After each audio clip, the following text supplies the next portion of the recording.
نحمده ونصلي ونسلم على رسوله الكريم اما بعد فاعوذ بالله من الشيطان الرجيم بسم الله الرحمن الرحيم قال الله تبارك وتعالى في الكلام المجيد والفرقان الحميد ومن أعرض عن ذكري فإن له معيشة ضنكا ونحشره يوم القيامة أعمى قال النبي صلى الله عليه وسلم إن الله عز وجل يقول أنا مع عبدي إذا هو ذكرني وتحركت بي شفتاه صدق الله مولانا العظيم وبلغنا رسوله النبي الكريم ونحن على ذلك لمن الشاهدين والشاكرين والحمد لله رب العالمين الصلاة والسلام عليك يا رسول الله وعلى آلك وأصحابك يا حبيب الله الصلاة والسلام عليك يا رسول الله وعلى آلك وأصحابك يا حبيب الله الصلاة والسلام عليك يا رسول الله وعلى آلك وأصحابك يا حبيب اللہ۔ حمد و ثنا کے بعد انتہائی واجب الاحترام قابل صد احترام بزرگوں اور دوستوں، بالخصوص حضرات علماء ذی وقار، میری اور آپ کی خوش بختی کہ المصطفیٰ ویلفیئر سوسائٹی حلقہ چوم کے زیر اہتمام اس ماہانہ درس قرآن میں شرکت کی سعادت حاصل کر رہے ہیں، اور آج کی اس نشست اور اس درس کا جو موضوع ہے ذکر الہی کی برکتیں، اس موضوع پر چند گزارشات آپ حضرات کی خدمت میں عرض کرنا ہے۔ ہم روزمرہ زندگی کے اندر، اس مادی زندگی کے اندر ایسے ہزاروں لوگوں کو دیکھتے ہیں جو کسی نہ کسی پریشانی کا، ڈپریشن کا، ذہنی تناؤ کا شکار ہوتے ہیں، اور وہ اپنی اس پریشانی کو دور کرنے کے لیے، اپنے اس ڈپریشن کو، ذہنی تناؤ کو، اضطراب کی کیفیت کو، بے چینی کو دور کرنے کے لیے دنیاوی سہاروں سے کام لیتے ہیں۔ دنیا کی سہولتیں، دنیا کی آسائشیں، دنیا کی رنگینیاں، ان میں وہ سکون تلاش کرتے ہیں۔ حالانکہ ہم میں سے ہر یہ شخص بات جانتا ہے کہ دنیاوی سہارے یہ عارضی سکون ہوتا ہے، عارضی چین ہوتا ہے، ابدی سکون اور ابدی چین ان سے حاصل نہیں ہوتا۔ ابدی اور دائمی سکون کس طرح ملتا ہے، اطمینان کیسے ملتا ہے، اور دل کو ہمیشہ کا سکون کیسے نصیب ہوتا ہے؟ قرآن مجید فرقان حمید میں اللہ کریم نے ارشاد فرمایا الا بذکر اللہ تطمئن القلوب، کہ دلوں کی طمانینت اور دلوں کا اطمینان اللہ تعالیٰ کے ذکر میں ہے۔ ابدی اور دائمی سکون وہ اللہ تعالیٰ کے ذکر میں ہے۔ ذکر کا جو لفظ ہم بولتے ہیں تو ذکر کا معنی ہوتا ہے یاد کرنا، ذکر کا معنی ہوتا ہے چرچا کرنا، ذکر کا معنی ہوتا ہے خیر خواہی کرنا، اور ذکر الہی کا لفظ جب ہم بولتے ہیں تو اس سے مراد ہوتا ہے اللہ کو یاد کرنا، اللہ کا چرچا کرنا، اور اللہ کریم کی یاد کے اندر وقت گزارنا، یہ ذکر الہی کہلاتا ہے۔ ہمارے ہاں عموماً ذکر کے حوالے سے ہمارا یہ ایک ذہن ہے کہ ذکر زبان سے اللہ اللہ کرنا، شاید ذکر اس کے اندر موقوف ہے اور یہی ذکر کہلاتا ہے۔ حالانکہ علماء نے ذکر کی مختلف صورتیں بیان کی ہیں۔ ایک ذکر لسانی ہے، زبان سے اللہ اکبر کا لفظ بولنا، زبان کے ساتھ سبحان اللہ کہنا، زبان کے ساتھ تحمید الحمدللہ کا لفظ بولنا، زبان سے تحلیل لا الہ الا اللہ کا لفظ بولنا، زبان سے درود شریف پڑھنا، دیگر اذکار کرنا، یہ ذکر لسانی کی صورت ہے۔ ایک ذکر قلبی ہوتا ہے، اور ذکر قلبی سے مراد یہ ہے کہ انسان اپنے دل میں اللہ کی نعمتوں کو یاد کرتا رہے۔ انسان اللہ تعالیٰ کی قدرت کے دلائل میں غور و فکر کرتا رہے، یہ ذکر قلبی کہلاتا ہے۔ اسی طرح علماء جو غور و فکر کر کے مسائل نکالتے ہیں، یہ بھی ذکر قلبی کی صورت ہے۔ اور ایک ذکر بالجوارح ہے، اعضاء کے ذریعے ذکر کرنا، اور ذکر بالجوارح کے اندر حج کے لیے سفر کرنا، یہ بھی ذکر ہے۔ آنکھ سے خوف خداوندی سے آنسوؤں کا نکل آنا، یہ بھی ذکر ہے۔ نماز بھی اللہ کا ذکر ہے۔ دیگر عبادات وہ بھی اللہ کا ذکر ہیں جن میں اعضاء کے ذریعے انسان شریک ہوتا ہے، اس کے اعضاء حرکت کرتے ہیں، یہ بھی ذکر کہلاتا ہے، اور اسے ذکر بالجوارح کہا جاتا ہے۔ نماز ایک ایسی عبادت ہے جس میں ذکر کی تینوں صورتیں موجود ہیں۔ اس میں ذکر لسانی بھی ہے، اور ذکر قلبی بھی ہے، اور ذکر بالجوارح بھی ہے۔ ہم ثنا پڑھتے ہیں، ہم سبحان ربی العظیم کے لفظ پڑھتے ہیں، سبحان ربی الاعلیٰ پڑھتے ہیں، درود پڑھتے ہیں، تشہد پڑھتے ہیں، یہ ذکر لسانی ہے۔ اور ذکر قلبی جو خشوع و خضوع کی کیفیت پیدا ہوتی ہے، اس کو ذکر قلبی کہا جاتا ہے۔ اور ذکر بالجوارح جو نماز کے اندر موجود ہے، وہ قیام کی حالت، وہ رکوع کی حالت، وہ سجدے کی حالت، تو یہ ذکر کی مختلف صورتیں ہیں جو صوفیاء نے بیان کی کہ ذکر صرف زبان سے اللہ اللہ کہنا، اس میں ہم ذکر کو موقوف نہیں کر سکتے۔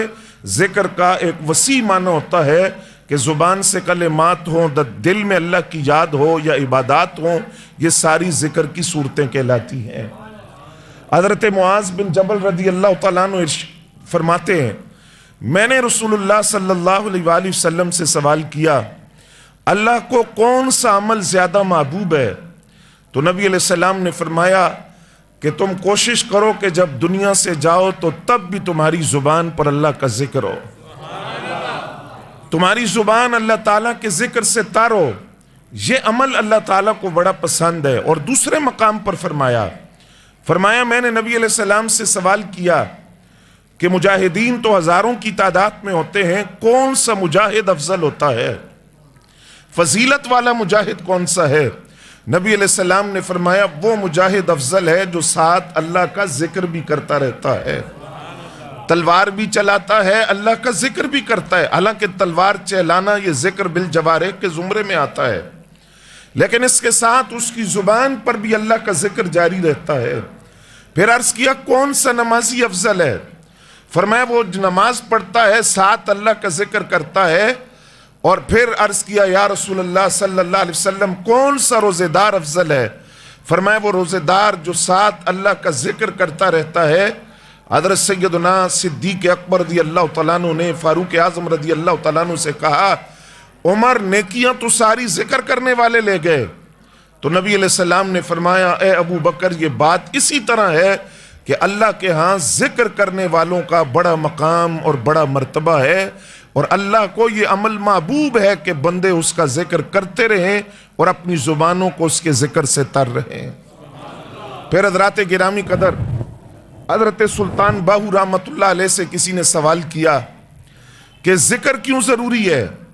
آپ فرماتے ہیں کہ یہ جو دل ہوتا ہے انسان کا، قلب، دل، یہ دو چیزوں سے آلودہ ہو جاتا ہے۔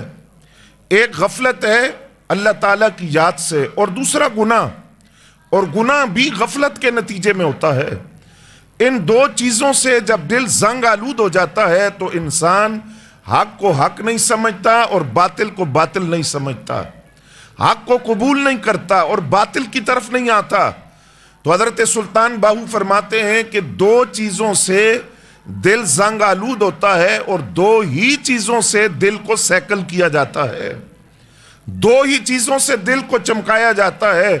اور وہ دو چیزیں کون سی ہیں؟ فرمایا ایک استغفار کرنا، اللہ کی بارگاہ سے معافی مانگنا، اللہ سے بخشش طلب کرنا، اور دوسرا اللہ تعالیٰ کا ذکر کرنا۔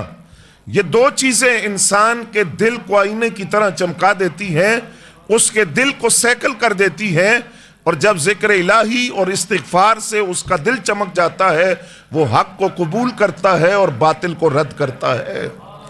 پھر نبی علیہ السلام کے ارشاد گرامی، آپ نے فرمایا کہ جو اہل ذکر کی مجالس ہے، یہ بھی اہل ذکر کی مجلس ہے، کیونکہ دین سیکھنا، سکھانا، قرآن کی بات کرنا، اور صاحب قرآن کی بات کرنا یہ بھی ذکر کی صورت ہے۔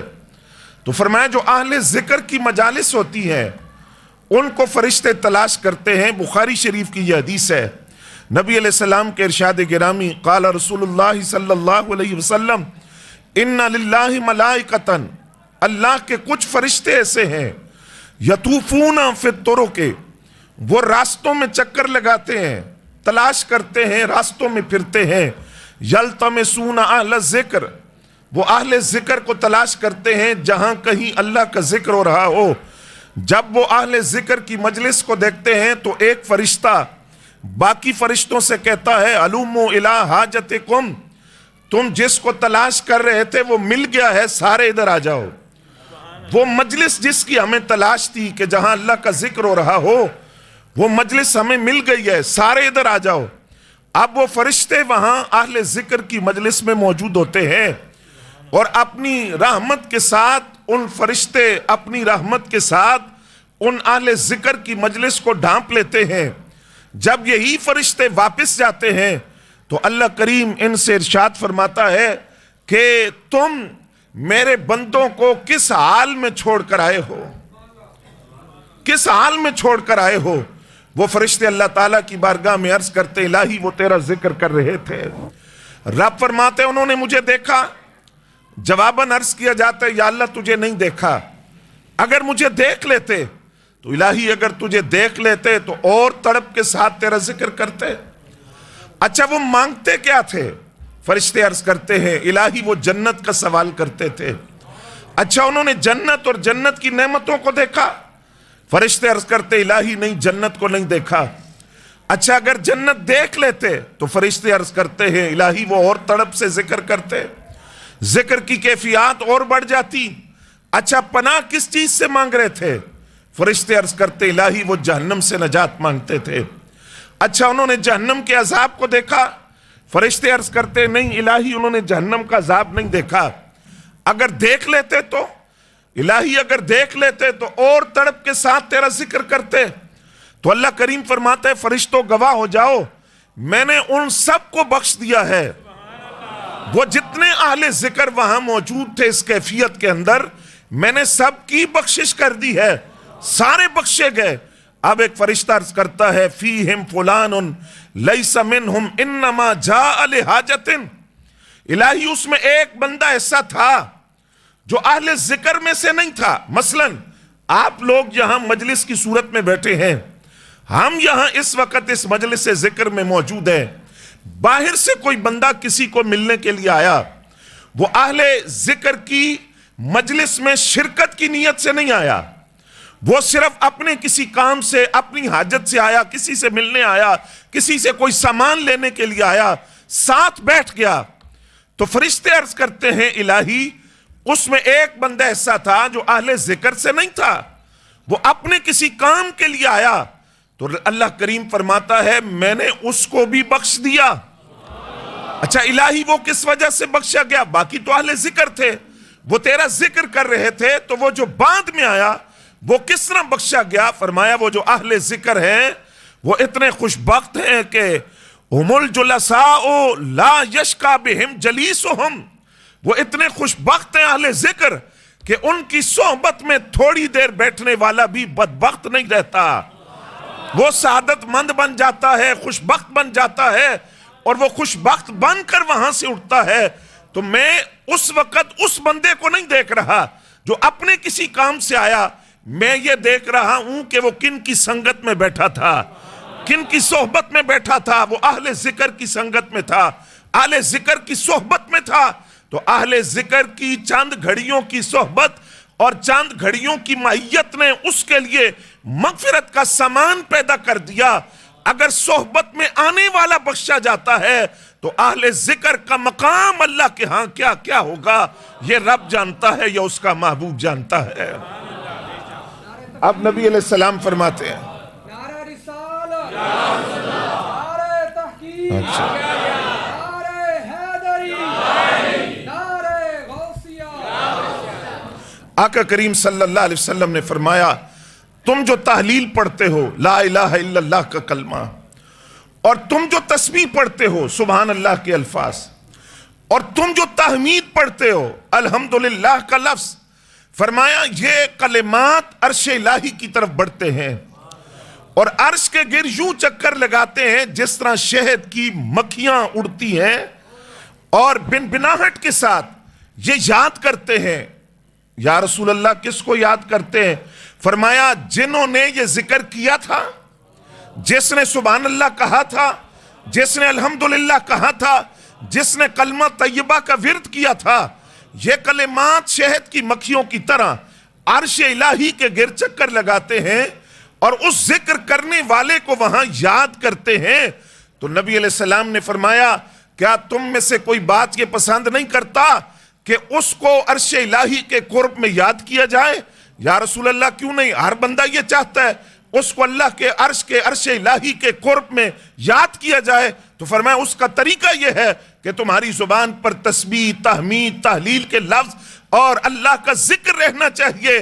جب تک تم ذکر کرتے رہو گے عرش الہی کے قریب تمہارا وہ ذکر کرنے والوں کو یاد کرتا رہے گا اور وہاں تمہارا تذکرہ ہوگا۔ اور پھر نبی علیہ السلام کے ارشاد گرامی، فرمایا معراج کی رات میری ملاقات حضرت ابراہیم خلیل اللہ علیہ السلام سے ہوئی، اور حضرت ابراہیم علیہ السلام نے پہلی بات جو ارشاد فرمائی سنو گے؟ فرمایا اے خلیل اللہ، میری طرف